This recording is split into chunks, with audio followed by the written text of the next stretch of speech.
Dit is Woensdag 15 Oktober en ons stap hierdie week stadig deur Jesus se woorde in Matteus 11 vers 28.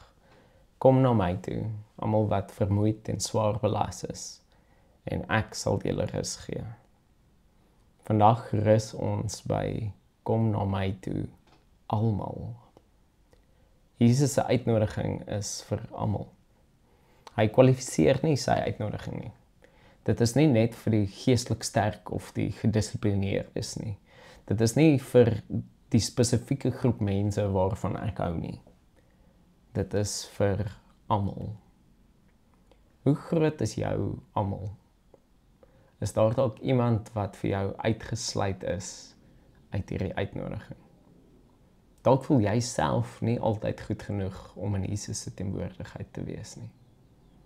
Die uitnodiging is vir jou ook. Dit is vir die moes, die wat oorwerk is, wat twyfel, die wat voel hulle bid te min, die wat net kop bo water probeer hou. Selfs die waarvan jy nie hou nie.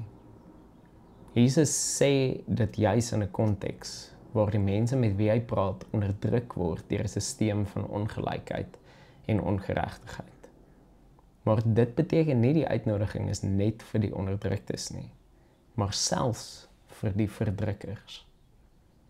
Met die afskaffing van apartheid het Suid-Afrika die Waarheid en Versoeningskommissie gestig, wat die geleentheid gegee het vir beide die slagoffers en die verdrukkers om hul stories te vertel.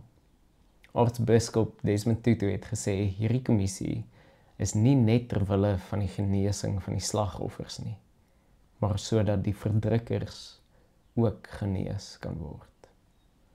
Die uitnodiging is vir almal. In Jesaja 40 vers 29 staan daar, hy gee krag aan die vermoeides, hy vermeerder sterkte vir die wat nie meer kan nie. Sy uitnodiging sluit almal in, want almal kom op 'n plek waar jy moeg en oorlaai voel. Wanneer ons dit hoor, mag ons ook leer om ander nie uit te sluit van hierdie genade nie. Om vir mekaar ruimte te maak aan die voete van Jesus. Jy is welkom in Jesus se teenwoordigheid, saam met almal. Wie in jou lewe het dalk vandag nodig om te hoor dat God se uitnodiging ook vir hulle is? Hoe kan jy dit sag oordra? En wie sukkel jy om te aanvaar dat hulle deel is van die almal? Vra die Here om in jou hart ook ruimte te skep vir hulle. Kom ons bid saam.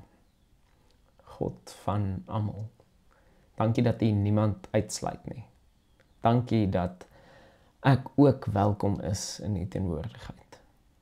Help my om ander met dieselfde openheid te ontvang waarmee U my ontvang. Amen.